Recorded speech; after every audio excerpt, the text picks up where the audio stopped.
Adem Korkut Baybura oğlu Bamsı Beyrek Han'ın boyunu beyan eder. Bir gün Kamgan Han oğlu Bayındır Han yerinden turdu. Ak bağın öyünü diktirdi, mung yerde yüpek hal düşetti. İç oğlu daş oğlu begleri Bayındır Han'ın meylisine yığınandı. Baybura beg dağı Bayındır Han'ın söhbetine gelipdi. Bayındır Han'ın karşısında oğlu Kara Puğdok yaya dayanar dururdu. Sağ yanına Qazının oğlu Oral dururdu. Sol yanına Qazılık koca oğlu beg yegenek dururdu. Baybura beg buları görende bir akçetti, aklı başından gitti. Yağlığını aldı, hüngür ağladı.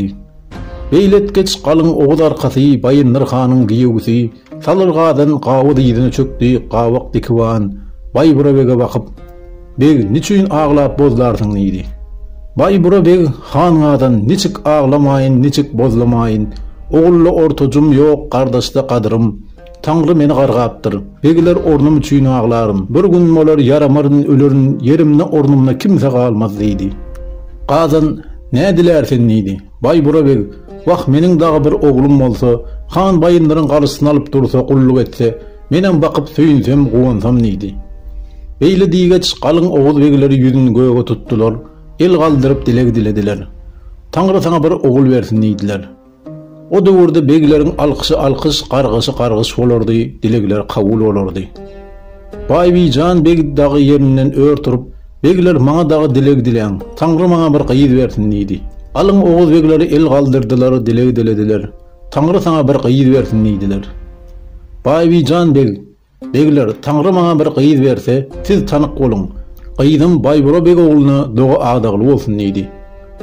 Aydan ay geçti, günden gün Tanrı Baybura bege oğul Baybijan bege qyýyt berdi. Qalın oğuz begileri eşitdiler, şat bolup söyündüler. Baybura beg bedirgenleri çağırıp, ey bedirgenler, Tanrı maňa bir oğul berdi. Barın Rumiýine oğlum üçin ýaşy sowgatlar getiriň deydi. Bedirgenler giýje günni diýmediler, ýörüýdiler, İstanbul'a bardylar. Oňa sowgatlar aldylar. Oğluna bir deňiz gulany bodaýgyr, bir ak tozly gaty ýaý, bir de 6 perli gurd aldylar. Ýol ýaragyny gördüler, döndüler. Bayburanyň oğlu 5 ýaşyna bassy, 5-inden 10-a girdi. 10-dan 15 ýaşyna bassy. Çaýa görä çalymly, çal garaguş erdemli, bir gözel, bir ýaşy ýigit boldy. Ola ýamna bir oglan baş kesmese, batyrlyk görkezmese at goýmazlardy.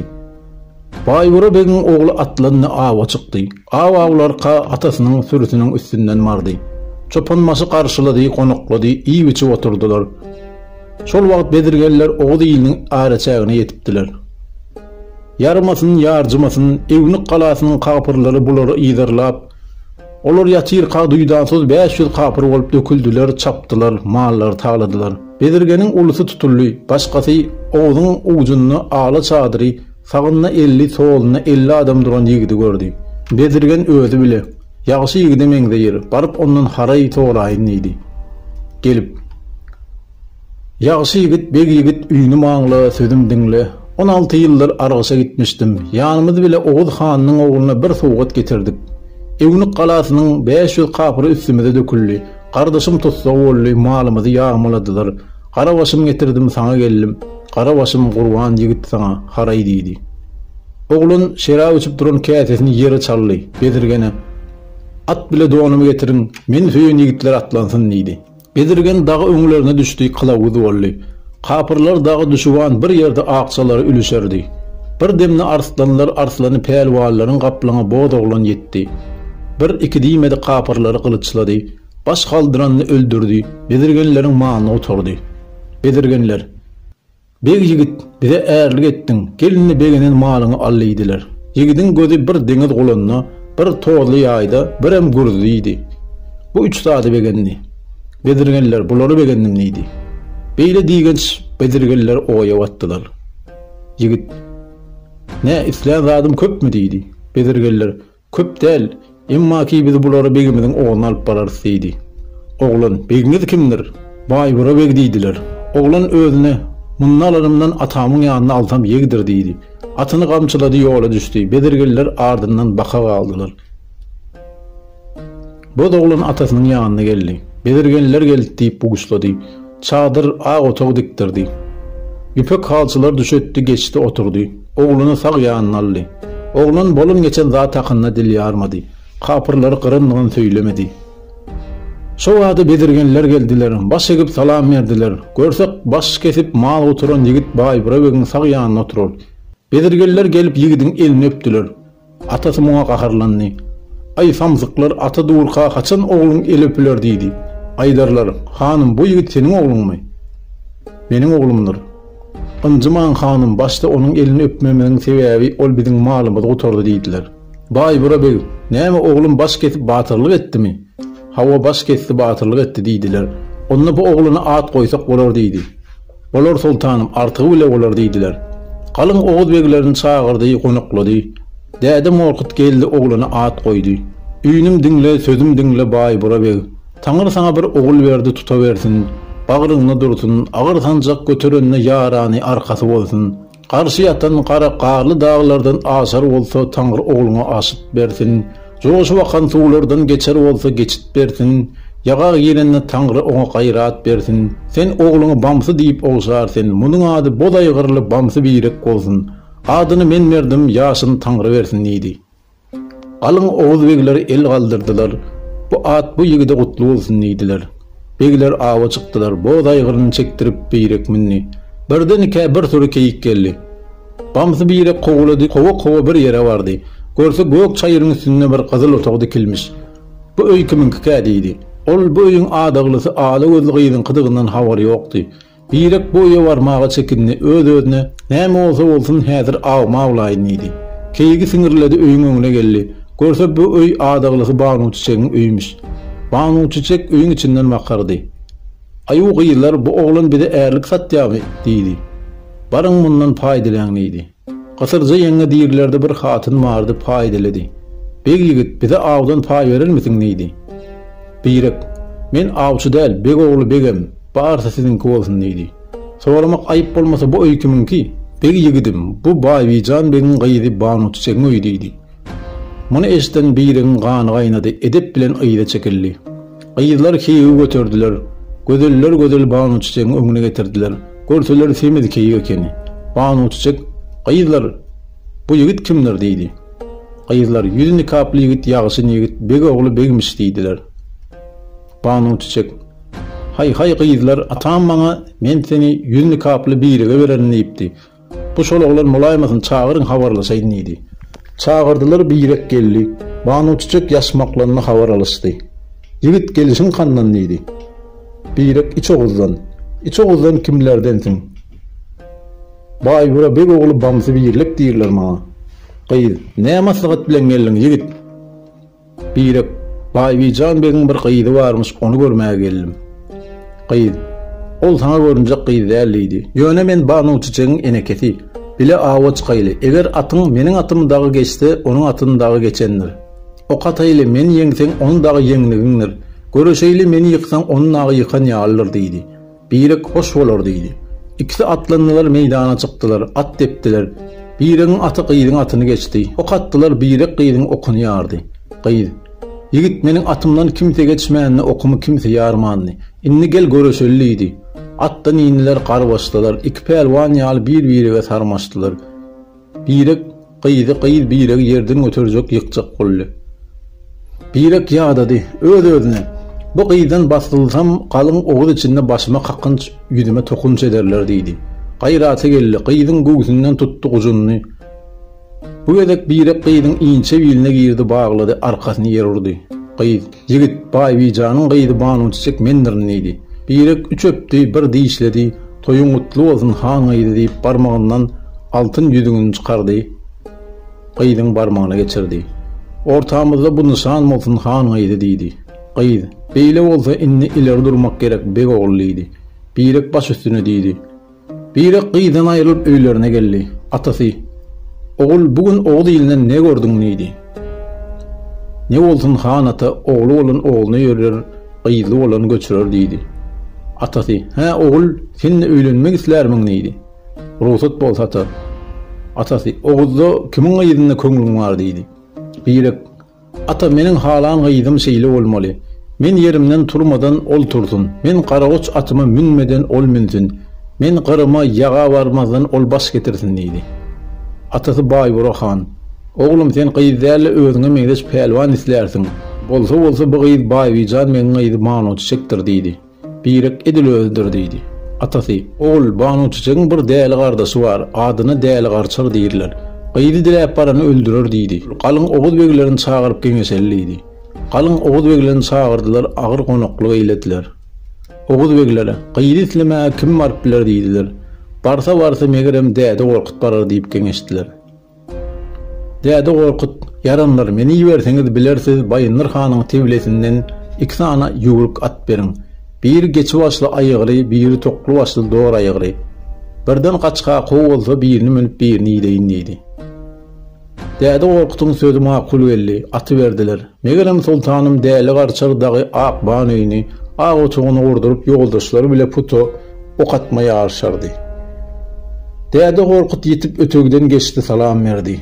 Däli garçar agyny köpüklendirip, "Ey akly çaşan päli gaýdan, taňry täleýin ters çöwren, heniz bu ýere 2 aýaklynyň gelenini gördüňmi? Suwumdan içeni gördüňmi? Saňa näme bol? Ajalyň ýetdim. Bu ýerlerde neýläp ýörsiň?" diýdi. Däde gorkut, "Garşy ýatan gara dagdan asmaga geldim, joşy bakan suwuňdan içmäge geldim.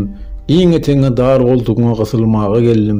Taňrynyň buýrugy bile aýdan ary, günden duru uýan banu çiçegi, Baýbur ogly bamsy birege dilemäge geldim" diýdi. Muňa eşden däli garçar ýigitlerine bakyp, "Meniň gara ýygyrym bile ýaragym getiriň" diýdi. Däli garçar atlandy, däde gorkut köstü gözli ökçäni ýaldy. Allygyndan gaçdy. Däli garçar iýine düşdi. Toklu başly dor aýygy ýoruldy, däde gorkut geçi aýygyra sıçrady, günni. Dädäni gowa däli garçar 10 ýalaň ýere açdy.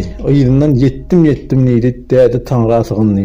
Däli kılıcını aldy, dädäniň başyny kesmekçi boldy. Däde gorkut, "Ursoň eliň uğrysyn" diýdi. Taňrynyň emri bile däli garçaryň eli ýokarda atylgy galdy. Däli, "Aman, Taňrynyň birligine ýokdur guman. Elim sağalsaň uýan bereýin" diýdi. 3 gezek agzyndan söz aldy. Däde gorkut duga etdi, däliň eli sapasa boldy. Däli garçar, "Däde, uýam üçin näme getirirsiň" diýdi. "Isläniňi bereriz" diýdi. Däli, "Müň maýa görmedik buğra, müň ýylky görmedik aýgyr, müň sany goýun görmedik goç, müň sany goýruksyz gulaksyz köpek, müň sany büre getir" diýdi. "Eger bulary getirseňiz gyýda alarsyňyz. Getirmeseňiz bu gezek öldürmedim, inniki gezek öldürürüm" diýip gaýbadatdy. Däde döňdi, Baýuryň ýanyna gelip bolan zaratlary gurrun berdi. Taňrynyň saýasynda erenleriň himayetine gyýda alym diýdi. Baýura bel, "Däde, men däliňi islen 3 sadyny taparyn. It bilen bürelere özüň gaýrat et" diýdi.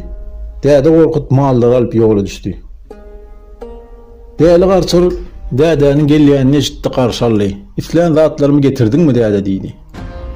Soňra mallary görüp begenini, itleri görüp kas güldi. "Däde, hany bürelerim" diýdi. "Ey ogul garçar, o bir ýowuz janawar hemmesini eltip şu agyrly goýdum, özüň barda allydy." Däliňi ýalaňaçlap agyla saldylar, büreler oňa çözdiler. İçerden "Däde, aýyr ýok et bular" diýip gyýgyrdy. "Oglum, semizni aldy, arrygyny goý" diýdi.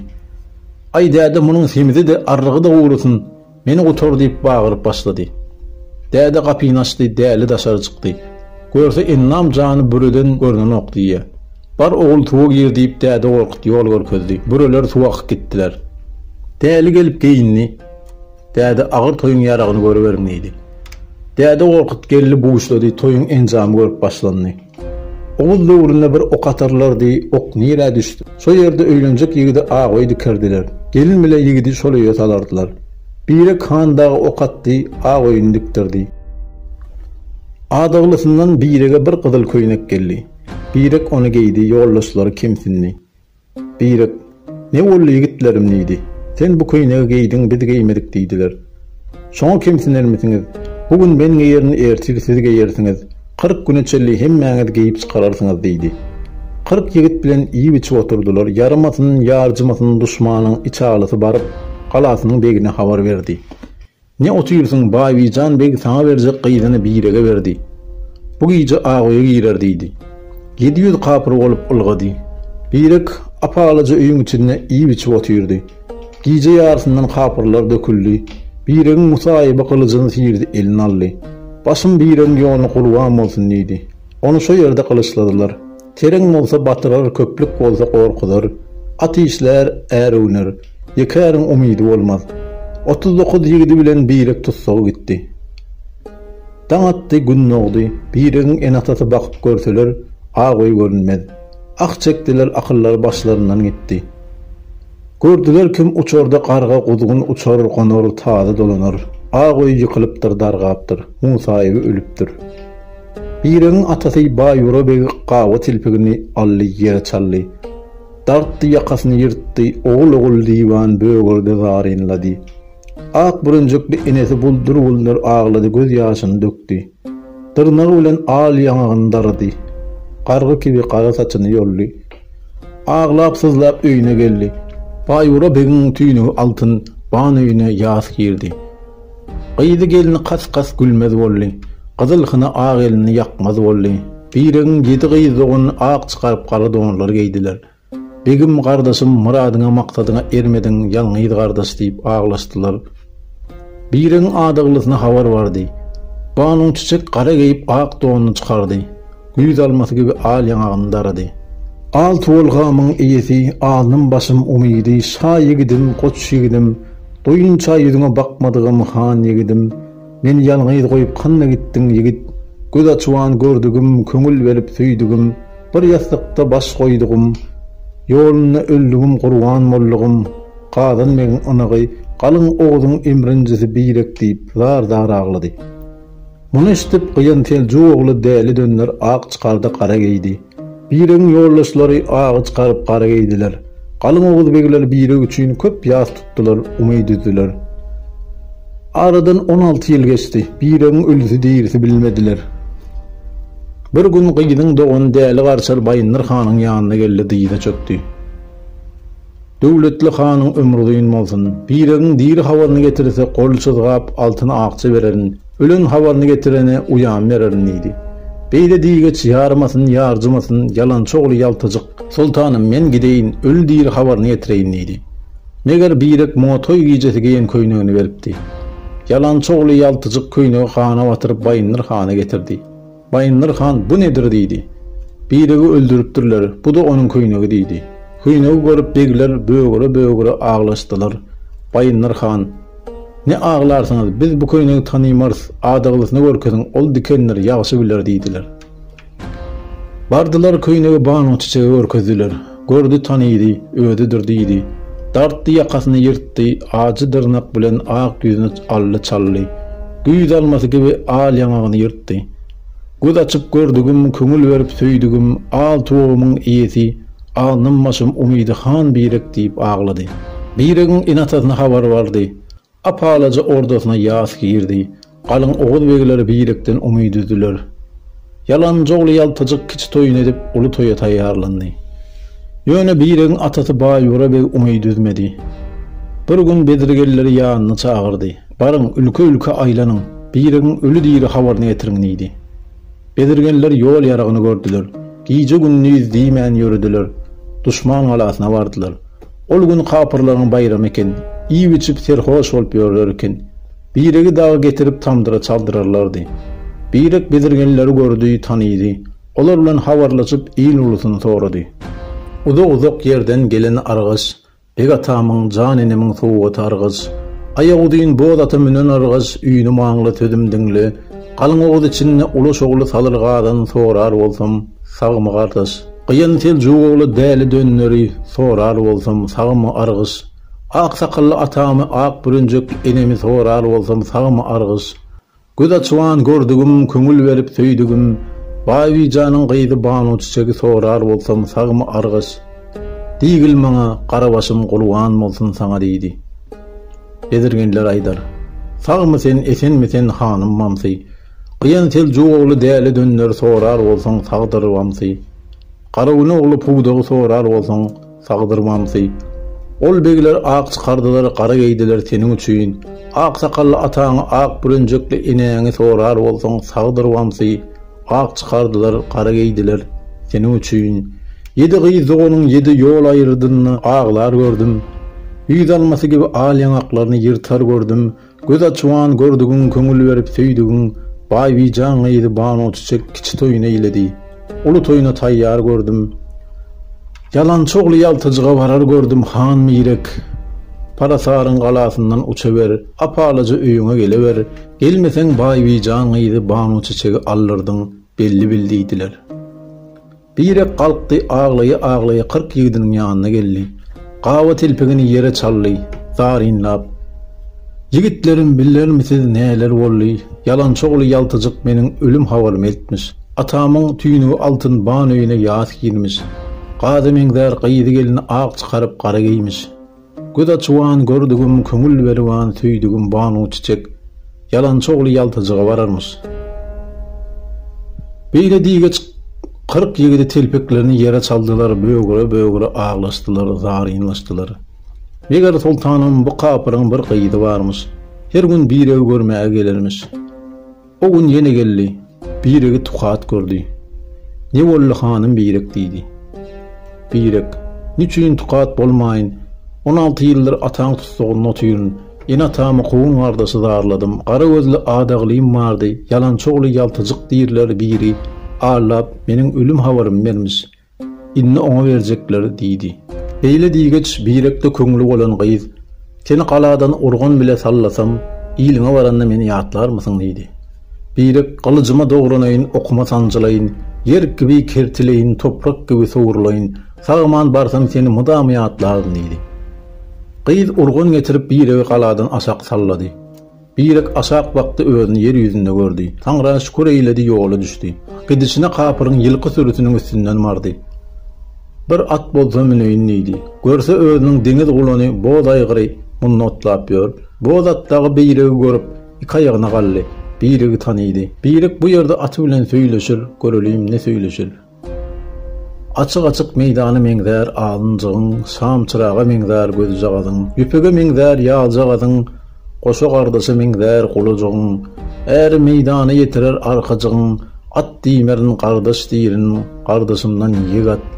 Başyma iş düşdi, ýollaş diýirin, ýollaşymdan ýegat.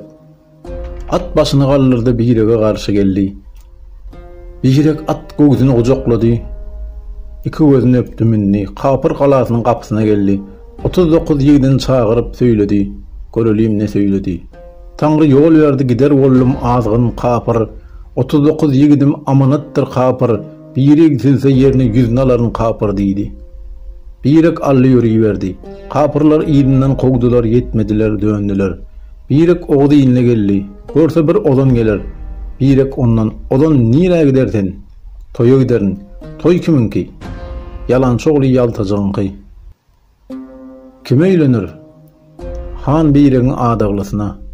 "Odan atym bersem tamdyraňy berermisiň?" diýdi. "Sakly gelip bahasyny berip ýylyna alaryn" diýdi. Odan, "Boğazym çiýişmeden bir atly bolanyn saklaýyn" diýdi. Birek tamdyrany aly atasynyň owasyna golaýlaşdy. Görse bir näçe çopan ýoluň garasyna alyp aglaşyrlar, hem durman daş ýygnarlar. Birek, "Ey çopanlar, bir kişi ýolda daş bolsa ýawana atar. Siz bu ýolu daşy ne diýip ýygnarsyňyz?" Çopanlar, "Waq sen biziň halyňyzdan habaryň ýok. Halyňyzda ne boldy? Begimiziň bir ogly bardy. 16 ýyldyr kimse öllügini diýirilgini bilmez. Yalançy ogly ýaltyjyk diýirler, ölüm habaryny getirdi. Adaglysyny oňa bererler.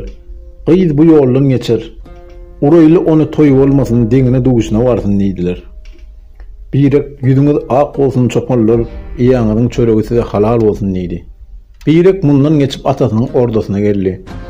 Öýleriniň öňünde bir ul agaç bardy, düýbünde bir çeşme bardy. Birek görse kiçi gyz dogany suw almaga gelir. Gardaş birek diýip aglar, bozlar. "Toýuň dugnyň ýasa döndü" diýir. Bu sözler birege gatagır degdi, bullur ağladı, gözünün ýaşy döküldi. Çağırwan gyz gardaşyna ýüzlendi. "Ne ağlap ağa diýip bozlar sen, ýanly bagrym küýdi içim. Ne ağaň ýogullmy, ýüregiňe gaýnar ýağlar goýulmy, gara bagrym sarsylmy, ağa diýip ne ağlar sen, ne bozlar sen. Garşy gara dağa sorsam ýaýlagy kimiň, soğuk suwlary sorsam içit kimiň, tevile atlary sorsam münüt kimiň, hatar diýerler sorsam ýüklet kimiň, agylly akça goýun sorsam çiýişlik kimiň, garaly görükli öý sorsam kölge kimiň, agyz dillen gyýyt kişi habar bermäňe gara başym gurban bolsun saňa" diýdi. Qyýz. Çalma odan, aýtma odan, garaly men qyýdyň nämesine gerek odan. Karşı yatan kara dağı sorsaň, ağam bireň ýaýlasydyr. Ağam birek gideli ýaýlarym ýok. Soğuk suwlar sorsaň, ağam bireň içididir. Ağam birek gideli içidim ýok. Tevli atlar sorasaň, ağam bireň münüdidir. Ağam birek gideli münerim ýok. Hatar diýerler sorsaň, ağam bireň ýüklüdidir. Ağam birek gideli ýükledim ýok. Ağılla ağça koyunu sorsaň, ağam bireň çiýişligidi. Ağam birek gideli şöwrüm ýok. Garaly görkli otagy sorsaň, ağam bireňkidir. Ağam birek gideli göçerim ýok. Karşı yatan kara dağım ýykylypdyr, odan seniň habaryň ýok. Kölgelje gawagajym kesilipdir, odan seniň habaryň ýok. Dünýäde ýeki gardaşym alnypdyr, odan seniň habaryň ýok. Çalma odan, aýtma odan, ýaşylja men qyýdyň nämesine gerek odan. İldi günne toý bar, o ýerde çallydy. Birek mundan geçdi, uly qyýdy oğullarynyň ýanyna bardy. Görse olar gara giýip otyrlar, çagyryp birek söýledi, görelim hanım ne söýledi. Birek daňan ýerinden turan qyýdylar, ağa taw goýwan, gara taw giýen qyýdylar, aq çykaryp gara giýen qyýdylar. Öýüňizde ýogurt barmy? Saçyňyzda kumaç barmy? 3 gündir ýoldan gelerin, doýuruň meni.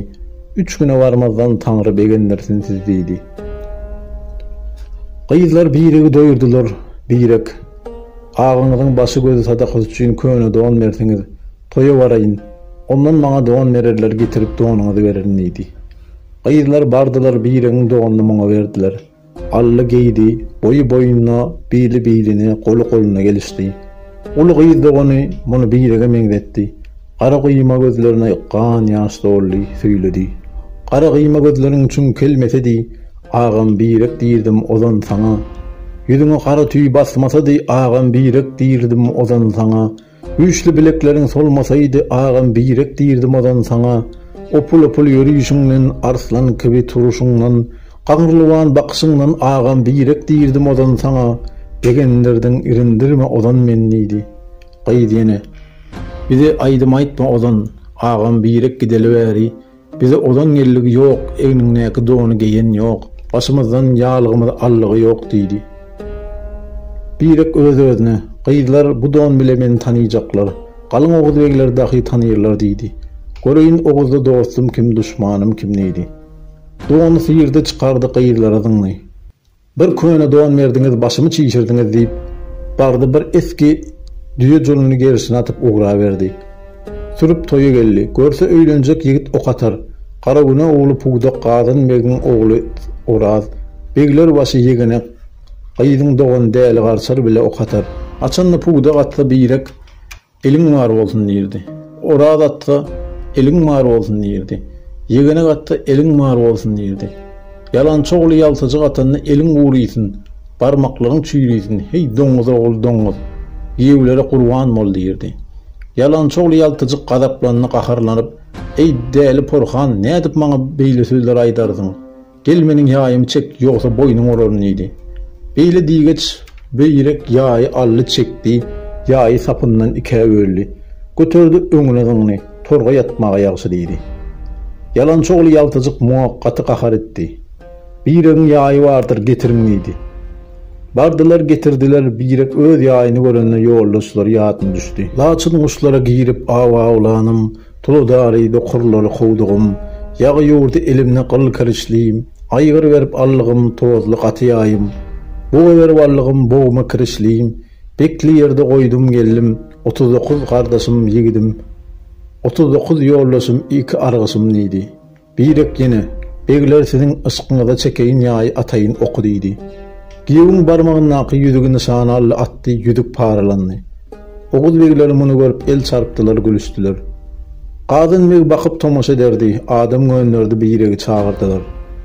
Däli ozan geldi, baş eňini bagyr bassy salam berdi. Gadan maga ýüzlenip birek şeýle diýdi. Daňdan sapaly ýerde dikilen ak ban öýli, atlygy ýapylan gök saýawanly, tevli çekilenni bede watly, çağırwan seslenenne bol çawuşly.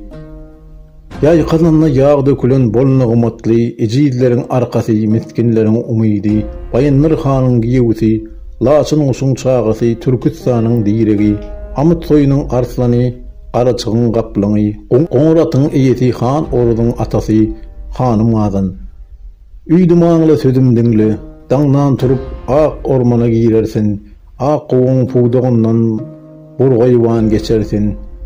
Can ýaýjygyny egersin, ok çagyryny görersin, aýdyň otagy goýarsin, sagda oturan sag begler, solda oturan sol begler, işikdäki ynaklar düýüpde oturan has begler, gutly bolsun döwletiňiz diýdi. Beýle diýgeç gadan meg, ey däli ozan, dile menden diläniň neydi? Çadyrmy, otagymy dile, diläniňi dile. Ol gerekmi garabaş, altyn akça gerekmi bereýin diýdi. Birek, Hanym ojagyň başyna baryp garnymyr doýulsam diýdi. Gadan meg, däli ozan bagtyň elli, bugünkü begligim senki bolsun. Goýuň nirä gitse gitsin, nämetse etsin diýdi. Birek ojagyň başyna bardy, garnyny doýurandan soň gadanlary depdi dökdi, düňdürdi. Sagdan geçeni sagyna, soldan geçeni solun etdi. Haklyny hak üçin, haksyzy ýüz garaly üçin depdi. Gadan mega habar bardy. Sultanym, däli ozan ýahnalary döker diýdiler. Inni bolsa gyýlaryň oturan öýüne gitjek bolar diýdiler. Gadan meg, goý gitsin diýdi. Birek turdyk gyýlaryň ýanyna bardy, işigi ally oturdy. Muny gören Gadan megiň hatyny ulyň moýly burla hatyny gadaplandy. Bu ýere gelmäge ne jüret etdiň diýdi. Birek, Hanym Gadan megden buyrukdur, maňa kimse degmez diýdi. Burla hatyn beýle bolsa otursun diýdi. Burla hatyn, odan maksadyň näme? Birek, äri barjak gyý tursun oýnasyn, men gopul çalaýyn diýdi. Basyrja ýeňe diýirler bir hatyn bardy, oňa tursen oýna däli odan näbilsin diýdiler. Turdy, odan çal äri barýan gyýdy men diýdi. Oýnamaga başlady. Birek gopul çally söýledi, görelim Hanym ne söýledi. And içdim gasar gasraga mindigim ýok. Öýüňiň ardynda çopanlar saňa bakar, olaryň buldur gözleriniň ýaş akar. Sen olaryň ýanyna bargyl, muradyňy olar berer belli bilgil. Seniň bilen meniň işim ýok. Äri barýan gyýy tursun oýnasyn, men gopul çalaýyn diýdi. Gasarja ýeňe bu odan hemme zady gören ýalydy. Bardy ýerine oturdy. Bagdad boğazca diýirlerde bir hatyn bardy, banyň çiçegiň doňundy giydi. Çal däli odan äri waran gyýy mendirin oýnaýyn diýdi. Odan, and içdim bu gedek boğaz gysraga mindigim ýok. Öýüňiň ady derejik dälmidi, etiňiň ady yarajyk dälmidi, seniň adyň 40 oýnaşly boğazca begdez dälmidi. Ýene aýbyňy açaryn belli bilgiliydi. Seniň bile meniň oýnum ýok. Bar ýeriň otur, äri waran gyýy tursun oýnasyn, men gopul çalaýyn, ol salwan oýnasyn diýdi. Beýle diýgeç Bagdad, bu bar aýymyz aşak turgyy oýnasaňla oýnamasaňla özüň bilýän. Birekden soňra başyňa bir iş düşýäkligi belli diýdi. Burla hatyn banyň çiçege bakdy. Gyýy gal oýna eliňden näme geljek diýdi. Banyň çiçek gyzyl doňuny giydi, ýeňi bilen barmaklaryny örtdi, oýna girdi. Çal däli odan diýdi. Odan aýdar, men bu ýerden giderim derläp sen däliyim.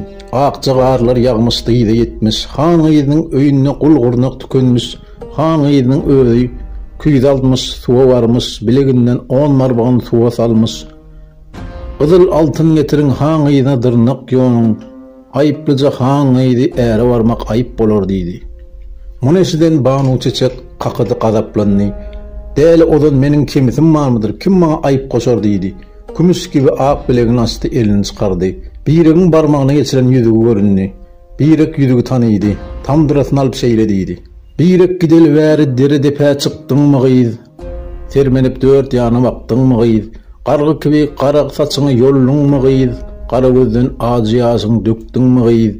Yüz alması gibi yanaklarını yırttın mı gıyız? Sen äre bararmın gıyız, altın yüzük menindir deydi. Gıyız, birek gideli deri depe başına köp çıktım. Qarga gibi qara saçımı köp yollum. Yüz alması gibi yanaklarımı köp yollum. Gelinden gidenden köp soradım. Bardı gelmez begi gidim. Han gidim birek deyip köp ağladım. Söýüşdigim bamsy birek sen nälsiň, altın yüzük senin däldir. Altın yüzükde köp nişan bardy, onu isleseň belligini aýt diýdi. Birek, Dağnan hanıydı yerimden ör turmadım mı? Bu daygırın biline minmedim mi? Senin oyununla soğun keyik yıkmadım mı? Sen beni yanına çağırmadın mı? Senin bile meydanına at çapmadık mı? Senin atını benim atım geçmedi mi? Ok atanla senin okunu yarmadım mı? Görüşünle men seni basmadım mı? Üç öpüp bir dişleyip altın yüzüğümü barmağına geçirmedim mi? Söyüştüğün bamsı birek men nelmediydi. Beyle diýgeç gyý tanydy birekligini bildi. Çalt atymyny biregiň en atasına wuşlamaga gitdi. Eri verip qara dağın yıkılıpdy beýgellinni, joşup akan suwlaryň sogulupdy jygladynni, gawagajyň gurayıpdy ýaşardynni, bedewatyň garraýypdy gulan merdinni, gyzyl düýeleriň garraýypdy köşek berdinni, ak goýunyň garraýypdy guzy berdinni, 16 ýyllyk hasratyň ogluň birek geldi. Gaýnata gaýnyny maňa ne berersiňiz diýdi. Biregiň en atasy, dilinden öpeýin gelinjigim, ýoluňa gurban bolayyn gelinjigim, sag esen çykyp gelen bolsa garşy ýatan gara dağlar saňa ýaýla bolsun, soğuk suwlary saňa içit bolsun, ulum halaýygym saňa garnak bolsun, bedewatlarym saňa münit bolsun, hatar düýelerim saňa ýüklet bolsun, agyllaky ak jogoýnum saňa çiýişlik bolsun, altınım ak jam saňa harçlyk bolsun, tüýnügi altın banöýüm saňa kölge bolsun, qara başym gurban bolsun saňa gelinjigim diýdi. Gadanbeg, gözüň aýdyň Baýburabeg ogluň geldi diýdi. Baýburabeg, ol dogurdan men oglum bolsa başyn marmagynyň ganyny şu ýaglyga damdyrsyn, gözüme sürtüýün açylsa olur diýdi. Biregiň en atasynyň gözü aglamakdan görmedi bolupdy. Ganly ýaglygy gözüne sürtdi, Taňrynyň emri bile göz açyldy, aýtdylar. Ogul, tüýnügi altyn banöýümiň diregi ogul, gazymiň där gaýyz gelinimin gül ogul, görür gözümiň görejek ogul, tutar biýlimiň güýjek ogul, galyň ogul ynynjy janym ogul diýip Taňra şükür etdiler. Yalançy ogul ýaltyjyk muny eşitdi, gorkusundan gaçdy, tokoýlukda gidilendi. Birek eýine düşdi, kowa ýetdi, ýigitlerine tokoy otlaň idi. Otladylar, ýaltyjyk ölümden gorkup gelip biregiň aýagyna düşdi. Gılcının astından geçti. O döwürde kimse birinin gılcının astından geçse öllügüdi. Birek onun suçunu geçti bağışladı. Gadanbeg birege gel muradyňa ýetdi. Birek ýoldaşlarymı almadan agyýa girmedin diýdi. Gadanbeg ýigitlerine men tüýün atlansyn diýdi. Galyň oğul begleri atlandylar, gala etdiler. Kapyrlar dağı bulara garşy geldiler. Dağlar gümbürlendi. At deminden, kılıç halkanyň sesinden düzler titredi. Meydan dolu baş boldy. Şöklü mäligi bögürdiwan Gadanbeg atdan ýere çaldy. Kapyryň serdary qara teguri däli dönler kılıçlady.